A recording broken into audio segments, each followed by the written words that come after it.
Hey everyone, welcome back to the competitive classes and also welcome back to our previous year question series. So, as per your demand, आप लोग demand कर रहे थे कि आप sir arithmetic के questions भी लेके आओ, तो आज मैं प्रीवियस ईयर के क्वेश्चंस लेके आया हूँ आपके पास अर्थमेटिक के। तो जो क्वेश्चन पेपर था हमारा, आपको मैं रेफरेंस दे रहा हूँ, ये क्वेश्चन नंबर है, ये क्वेश्चन पेपर है IBPS क्लर्क का 9 दिसंबर को ये एग्जाम हुआ 2018 में। ठीक है, 2018 का एग्जाम था, उसके क्वेश्चन मैं आपके लिए पिक करके लाया हूँ अर्थमेटिक के। उसमें 10 क्वेश्चन आए थे एंड हम डेली के एक पेपर ही डिस्कस कर रहे हैं, तो उसके अकॉर्डिंगली हम इसके आज 10 क्वेश्चन ही डिस्कस करेंगे। उस पेपर की अगर बात करूँ तो आपको 10 नंबर की सिंप्लीफिकेशन आई थी, 5 नंबर की क्वाड्रेटिक आई थी, 5 नंबर की नंबर सीरीज आई थी एंड 5 मार्क्स की DI आई थी एंड आपके पास 10 मार्क्स का अर्थमेटिक आया था। एंड आपका J&K बैंक प्रीलिम्स का exam, J&K bank banking set का एग्जाम जो है वो भी ऐसा ही होप किया जा रहा था कि उसका पैटर्न भी ऐसा ही रहेगा। तो चलिए स्टार्ट करते हैं। तो अर्थमेटिक करने के लिए सबसे पहले आपके बेसिक स्ट्रांग होने चाहिए। ठीक है, तो मैं ट्राई करूंगा साथ साथ में आपको क्वेश्चन समझा भी दूं, अगर आप समझ पाओ, अगर आपको थोड़ी सी बेसिक नॉलेज होगी, अगर आपको रेशियो मेथड जो हम क्लासरूम में कराते हैं अपने ऑफलाइन कोचिंग में, अगर आपको उस तरह के मेथड्स थोड़े से भी आते होंगे तो आपको जरूर पता लग जाएगा कि किस तरह से हम क्वेश्चन सॉल्व कर रहे हैं। ठीक है, तो चलिए without wasting any time start करते हैं क्वेश्चंस। देखिए क्वेश्चन है वर्किंग टुगेदर। सबसे पहला क्वेश्चन जो है आपको आया है टाइम एंड वर्क में से। क्वेश्चन है working together A and B can complete the task in 24 days. तो ए और बी जब इकट्ठे काम करते हैं तो वो कितने दिन लगा रहे हैं? 24 डेज लगा रहे हैं। ठीक है, A and B complete the work in 24 days. कहा हुआ है इफ देयर एफिशिएंसीज आर 3:2। अगर उनकी एफिशिएंसी 3:2 है, दैट मींस A:B। अगर मैं एफिशिएंसी की बात कर रहा हूं, A:B की एफिशिएंसी क्या है? 3:2। इनकी एफिशिएंसी है 3:2। तो देखो A एक दिन में कितना काम कर रहा होगा? 3 यूनिट। B एक दिन में कितना काम कर रहा होगा? 2 यूनिट, राइट। तो एक दिन में टोटल कितना काम हो रहा होगा भाई? टोटल कितना काम हो रहा होगा? टोटल 5 यूनिट्स काम हो रहे होंगे। एक दिन में टोटल 5 यूनिट्स काम हो रहे होंगे। अच्छा, सबसे पहले मुझे बताओ, मुझे फाइंड आउट क्या करना है? सबसे पहले अर्थमेटिक जब भी आपको करना है तो आपको ये फाइंड आउट करना है कि आपको फाइनली क्वेश्चन का आंसर देना क्या है। क्वेश्चन में पूछा हुआ है in how many days B can complete half of the work. तो B half of the work यानी टोटल वर्क जितना भी होगा, उसका हाफ कंप्लीट करना है। किसने? बी ने। तो आपको पता है डेज का फॉर्मूला क्या होता है? टोटल वर्क मेरा कितना है? टोटल वर्क अपॉन 2, क्योंकि हाफ काम कंप्लीट करना है, इनटू उसको मल्टीप्लाई करता हूं मैं किसके साथ?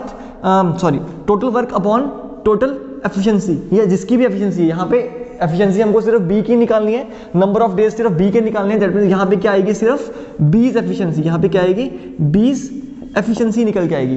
तो मैं क्या करूंगा, बी की एफिशिएंसी मुझे पता है, भाई कितनी है? 2। बी की एफिशिएंसी कितनी है? 2। अगर मुझे टोटल वर्क पता लग जाए तो मैं ये क्वेश्चन सॉल्व कर सकता हूँ। टोटल वर्क यहाँ पे डालूंगा, उसको डिवाइड करूंगा 2 के साथ, उतना का हाफ काम करना है एंड उसकी एफिशिएंसी जो है वो उससे मैं डिवाइड कर दूंगा। तो क्या करूंगा मैं? A प्लस बी की एफिशिएंसी है 24।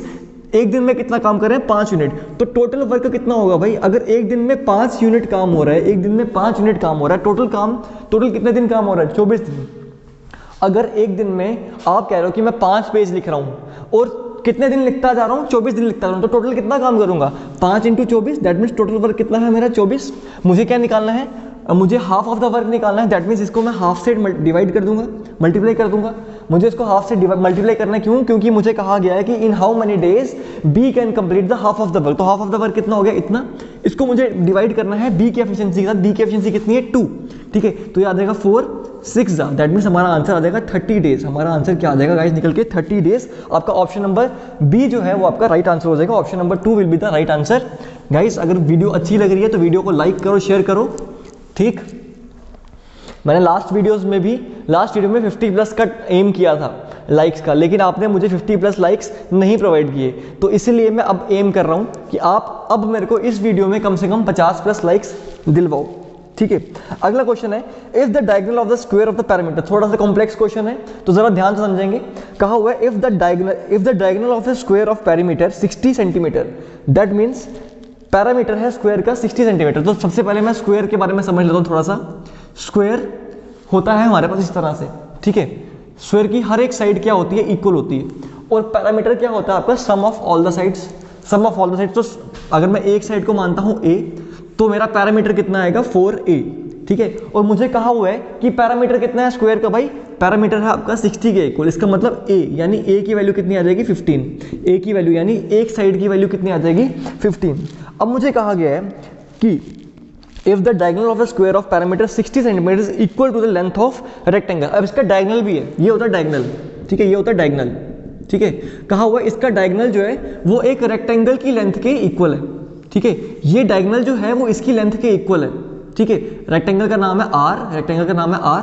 ये जो रेक्टेंगल की लेंथ है ये किसके इक्वल है, इसकी डायगोनल की लेंथ के इक्वल, राइट। तो पहले तो मुझे पता होना चाहिए भाई इसके डायगोनल का फॉर्मूला क्या होता है, ठीक है। इस डायगोनल का इसके डायगोनल को कैसे निकाल सकते हैं, देखो आपको फॉर्मूला अगर मैं डायरेक्टली याद कराऊं तो diagonal of square is equal to 2√a, ठीक है, ठीक है, सॉरी उल्टा बोल दिया मैंने, a√2। लेकिन ये आता कैसे है, जरा थोड़ा सा अगर आपको ये फॉर्मूला भूल जाए एग्जाम में तो आप क्या करोगे, आप करोगे देखो ये एक क्या बना रहा है 90 डिग्री का एंगल बना रहा है, तो आपको पाइथागोरस थ्योरम तो पता है ना। मैं मान लेता हूँ ये क्या है d, ठीक है। तो आपको पता है d का square is equal to a का स्क्वायर प्लस a का स्क्वायर, होगा कि नहीं होगा। तो d का square is equal to 2a का square, right. d is equal to √2a square, ये a स्क्वायर कट जाएगा, ठीक है। और 2 जो है वो अंदर ही रहेगा, तो आपका आंसर क्या आ जाएगा √2a, ठीक है। तो अब मैं क्या करूंगा, अगर मुझे अगर डायगोनल निकालना है, दैट मीन्स इसकी लेंथ निकालनी है, डायगोनल जो है वो इसकी लेंथ के इक्वल है, तो डायगोनल कितना आएगा मेरा a√2, तो a कितना है मेरा 15√2, दैट मीन्स इसकी लेंथ कितनी है भाई, इसकी लेंथ है 15√2, इसकी लेंथ है 15√2, राइट। समझ में आ गई बात आपको। आगे कहा गया है कि इसी की ब्रेड्थ कितनी है, इस रेक्टेंगल की ब्रेड्थ कितनी है, इस रेक्टेंगल की ब्रेड्थ है 10√2, इसकी ब्रेड्थ कितनी है 10√2। पूछा है इसका एरिया निकालो। अगर आपको इसका एरिया निकालना है तो आप क्या करोगे, लेंथ इंटू ब्रेड्थ। एरिया का फॉर्मूला क्या होता है, लेंथ इंटू ब्रेड्थ। तो क्या करोगे 15√2 इंटू 10√2, इन दोनों को मल्टीप्लाई करोगे ये बन जाएगा 2 के इक्वल, इसको करोगे ये बनेगा 150। तो 150 इंटू 2 दैट मीन्स आपका एरिया कितना आएगा 300 सेंटीमीटर स्क्वायर। 300 सेंटीमीटर स्क्वायर जो होगा वो आपका आंसर हो जाएगा। आपका option number 4 will be the right answer. I hope आपको ये चीज़ें समझ में आ रही हैं। बड़ा अच्छे से एक्सप्लेन किया मैंने यहाँ पे, एक एक पॉइंट एग्जाम में करना होता था ये आपका हार्डली 30 सेकंड लेता है ये क्वेश्चन, 30 से 40 सेकंड में ये क्वेश्चन कंप्लीट कर सकता था, लेकिन समझाने के लिए डिटेल में जाना पड़ा, इसीलिए मुझे ये क्वेश्चन आपको डिटेल में ही समझाना पड़ा, क्योंकि ये समझना जरूरी था, ठीक है। अब ऐसा क्वेश्चन अगर आएगा तो आप कर सकते हो, ठीक है। साथ साथ और कोई मॉक टेस्ट भी देते रहा करो, ठीक है।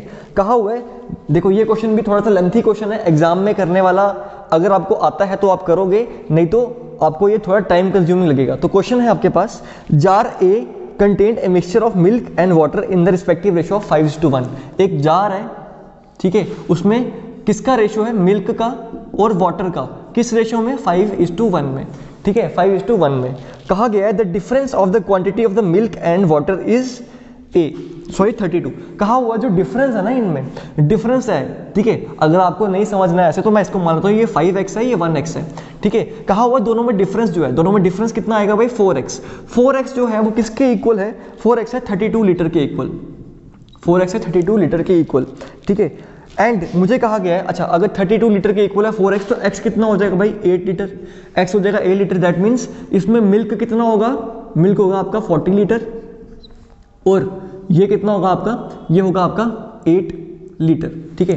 तो ठीक सही बोल रहा हूँ ना मैं, 8 5 40 एंड 8, ठीक है। मिल्क कितना होगा 40 लीटर एंड वाटर कितना होगा 8 लीटर, और ये टोटल कितना होगा, ये टोटल कितना होगा 48 लीटर, 48 लीटर टोटल होगा, राइट। बात समझ में आ रही है। मुझे कहा गया था इनका डिफरेंस कितना है, मुझे कहा था इनका डिफरेंस जो है वो 32 के इक्वल है।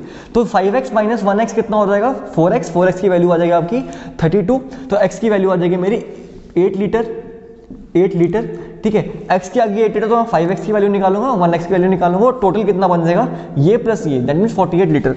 अब इसमें 48 में अगर मैं बात करूं तो 48 को मैंने कैसे स्प्लिट किया हुआ है, ये मिल्क है, ये वाटर है। 48 में 40 लीटर क्या है, मिल्क है, एंड 8 लीटर क्या है, वाटर है। अब मुझे ये कहा गया है, अगर मुझे कहा गया है क्या कि 12 litre of mixture was taken out. देखो अगर आप इसमें से मिक्सचर निकाल भी देते हो ना, अगर आप इसमें से मिक्सचर निकाल भी देते हो, अगर इसमें से मिक्सचर निकाल देते हो, अगर आपके पास एक कोल्ड ड्रिंक है, ठीक है, आपके पास एक गिलास कोल्ड ड्रिंक है, उसमें मान लो शुगर की और वाटर की रेशियो क्या है 2:1, उसमें से अगर आप सिर्फ लोगे एक तो तब भी जो बचा हुआ होगा उसमें भी शुगर और वाटर की रेशियो बिल्कुल सेम रहेगी। तो सिमिलरली अगर मैंने इसमें से इस लीटर में से 18 लीटर माइनस कर दिया, ठीक है 18 लीटर 12 लीटर, इसमें से मैंने 12 लीटर निकाल दिया, अगर मैं 12 लीटर निकाल रहा हूं तो बचेगा कितना भाई 36 लीटर, बचेगा 36 लीटर। भाई इसकी रेशियो भी आपकी 5:1 ही होगी, इसकी रेशियो भी 5:1 ही होगी। तो अगर 5:1 की रेशियो है तो 6 के बराबर 36, ये आ जाएगा आपकी 30 लीटर और ये आ जाएगी 6 लीटर, दोनों मिला के कितने बन जाएंगे 36। अब एक और चीज़ आगे कही गई है कि 1.5 litre of water is added, 1.5 litre water जो है वो ऐड कर दिया मैंने, वाटर ऐड कर दिया, वाटर कितना ऐड कर दिया 1.5 मैंने वाटर ऐड कर दिया, ठीक है। तो कितना हो गया, वाटर हो गया 7.5 और ये है आपका 30 लीटर, ठीक है। इस टू करूंगा इसको तो 7.5 1 जा 7.5 4 जा, ठीक है। तो 4:1 जो होगी वो आपकी फाइनल रेशियो निकल के आएगी। पूछा हुआ था what is the final ratio of milk and water, तो फाइनल रेशियो कितनी आ जाएगी 4:1, ठीक है। मिल्क एंड वाटर की रेशियो पूछिए तो मिल्क इज टू वाटर आ जाएगा आपका 4:1। आई होप आपको ये क्वेश्चन समझ में आया होगा। देखो अर्थमेटिक में तभी आपको बोल रहा था, अर्थमेटिक के क्वेश्चन लेंथी होते हैं, तो मैंने तभी आपको ये चीज़ बोली थी कि पहले आपको अटैक किस पे करना है, पहले आपको वो सेक्शन पे अटैक करना है जो मैं पहले 5 दिन में करवाता रहा हूँ। ये डे 6 है, ये दिस इज लेक्चर नंबर 6। आज से पहले मैंने आपको 5 लेक्चर करवा दिए हैं और वो सारे के सारे मैंने प्रीवियस ईयर क्वेश्चंस ही आपको करवाए हुए हैं, और आपको सबसे पहले एग्जाम में जाके उन सेक्शंस पे अटैक करना है, ना कि आपको अर्थमेटिक में फंसना है, राइट। चलिए भाई नेक्स्ट पे मूव करते हैं हम। Next is when 2 digit are reversed, यानी 2 digit number x is reversed. कहा हुआ है कोई नंबर है xy, ठीक है, कोई नंबर है, ठीक है। जैसे मान लो 15 एक नंबर है, ठीक है, एग्जांपल ले रहा हूँ मैं, मान नहीं रहा 15 है, कहा हुआ एक 15 नंबर है। जब मैं उसको रिवर्स करता हूँ, यानी जब मैं इसको 51 कर देता हूँ, तो दोनों का जो डिफरेंस आता है वो कितना आता है, दोनों का डिफरेंस आता है भाई कितना 63, ठीक है, दोनों का डिफरेंस आता है 63। ये जो है ये से 63 ज़्यादा है, मैंने एग्जाम्पल लिया है, इसको सच नहीं बोला अभी, ठीक है।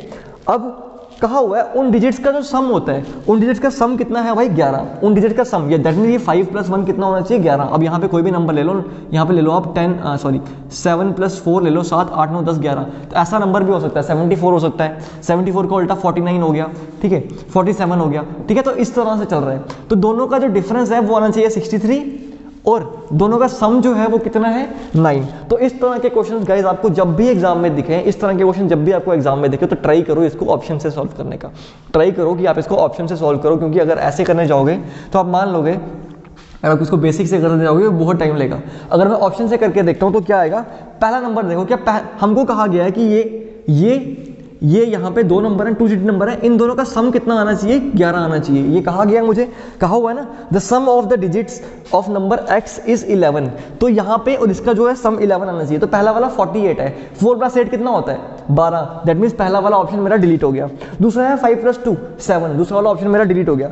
थर्ड है 2 + 9, तो थर्ड वाला मेरा आंसर हो सकता है, थर्ड वाला आंसर मेरा हो सकता है, 2 + 9 मेरा आंसर हो सकता है। अगला मेरा है 50 का सम क्या है 5, 4 + 0 4, दैट मीन्स एक ही ऑप्शन है मेरा जो कि सेटिस्फाई कर रहा है, दैट मीन्स मेरा आंसर क्या आ जाएगा 29। अगर आपको चेक करना है तो 92 में से 29 माइनस करके देख लो, 63 आ जाएगा। This will be the right answer, right guys. चलिए भाई जल्दी से without wasting time next question करते हैं। नेक्स्ट क्वेश्चन करेंगे, next question, the population of town is 21,000, एक टाउन की पॉपुलेशन कितनी है भाई 21,000, ठीक है। If the population of the town increases 10% per annum, 10% के हिसाब से इंक्रीज कर रही है। तो देखो अगर आपने मेरे रेशियो मेथड सीखे हैं तो क्या करेंगे सीधा भाई, 10 से 11 हो रही है, 10 से 11 हो रही है, ये क्या होती है आपकी, इसको मल्टीप्लाई करूंगा, ये 100 किसके इक्वल आएगी आपकी ओरिजिनल पॉपुलेशन के इक्वल, ये जो 121 है ये आएगी आपकी फाइनल पॉपुलेशन। तो 100 की वैल्यू किसके इक्वल है 21,000 की, दैट मीन्स एक की वैल्यू हो जाएगी 210, एक की वैल्यू हो जाएगी 210। मुझे पूछा है फाइनल पॉपुलेशन क्या है, तो मुझे किसकी वैल्यू निकालनी है 121 की वैल्यू निकालनी है। तो 121 यूनिट की वैल्यू कितनी है भाई 210 × 121, तो इसको मल्टीप्लाई कर लेंगे हम, 210 × 121 को मल्टीप्लाई करूंगा, ये आएगा 012, ये आएगा क्या मेरा 420 और ये आएगा 210, ठीक है। यहाँ पे क्रॉस, यहाँ पे क्रॉस, ये 01452 25410 आपका आंसर आ जाएगा। ऑप्शन नंबर 3 जो होगा वो आपका राइट आंसर हो जाएगा, राइट गाइस। अगर ये अप्रोच आपने सीखी हुई है मेरे लेक्चर्स देख के, तब आपको ये इजीली कर लोगे, अदरवाइज इस पे आपको कंपाउंड इंटरेस्ट का फॉर्मूला लगाना पड़ेगा। इस पे आपको फॉर्मूला क्या लगाना पड़ेगा, that amount is equal to principal plus compound interest, ठीक है। तो principal plus P into 1 plus R upon 100 की पावर n, आपको ये फॉर्मूला लगाना पड़ेगा। प्रिंसिपल की जगह आप डालोगे 21,000, 1 की जगह 1 डालोगे, रेट की जगह डालोगे 10%, यहाँ डालोगे 10%, n की जगह डालोगे टाइम, ठीक है, टाइम कितना आपका 2 ईयर्स। देन इसको आप सॉल्व करोगे, फिर आगे जाके आपका आंसर आएगा। लेकिन अगर आपको ये अप्रोच पता है देन आप इसका आंसर जल्दी से सीख लोगे। मेरे स्टूडेंट्स जिन्होंने मेरे लेक्चर्स देखे हैं क्लास में, वो मेथड ये जानते हैं। A plus B can fill the tank in 3 hours. A plus B जो है they can fill the tank in 3 hours, ठीक है, वो 3 घंटे लगा रहे हैं। और B can alone fill the tank in 2 hours and B can alone fill the tank in 2 hours. अच्छा मेरे को एक बात बताओ, अगर 2 बंदे काम कर रहे हो 3 घंटे लगा रहे हैं और एक अकेला काम कर रहे हो 2 घंटे लगा रहा है, इसका मतलब क्या है? इसका मतलब ये है कि देखो ये फिल करने वाला है, ये तो ऑब्वियसली फिल करने वाला है, ठीक है, क्योंकि ये 2 घंटे में भर रहा है। अगर ये दोनों मिलकर काम कर रहे हैं इसका मतलब ए जो है वो क्या है, वो लीक है।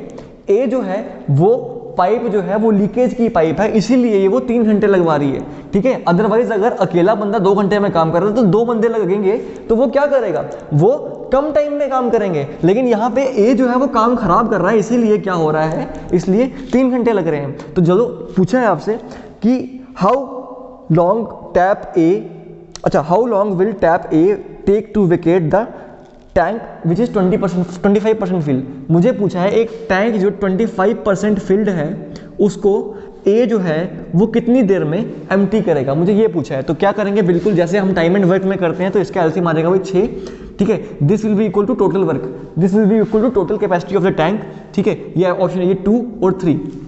देखो अब इसकी एफिशिएंसी ए की देखो ए और बी की एफिशिएंसी कितनी आ रही है 2 और बी की कितनी है 3। तो यहाँ पे अगर 3 है तो यहाँ पे ए में कितना प्लस करूँ कि 2 आएगा, तो -1, ठीक है, -1, ठीक है, -1 ही आएगा ना। दैट मीन्स ए की एफिशिएंसी कितनी है, दैट मीन्स ए की एफिशिएंसी कितनी है, ए की एफिशिएंसी कितनी है, ए की एफिशिएंसी आ जाएगी आपकी -1, ए की एफिशिएंसी निकल के आ जाएगी -1, ठीक है। मुझे पूछा हुआ है कि भाई ये जो है ए जो है वो कितना टाइम लगाएगा इस टैंक को जो कि कितना भरा है, 25% भरा है। अगर उसकी टोटल कैपेसिटी 6 है, अगर उसकी टोटल कैपेसिटी 6 है तो उसका 25% कितना होगा, 1/4, ठीक है, ठीक है। मेरे को इतना टैंक खाली करना है तो 4 1 जा 4, 1.5 जा, ठीक है। दैट मीन्स मेरे को कितना टैंक खाली करना है 1.5, कितनी एफिशिएंसी के साथ, -1 की एफिशिएंसी के साथ। दैट मीन्स ये कितनी देर में काम खत्म करेगा, 1.5 घंटे में। ये कितना टाइम लगाएगा भाई, ये 1.5 घंटे लगाएगा। आपका ऑप्शन नंबर 1 जो है वो राइट आंसर हो जाएगा, राइट। चलिए भाई चलो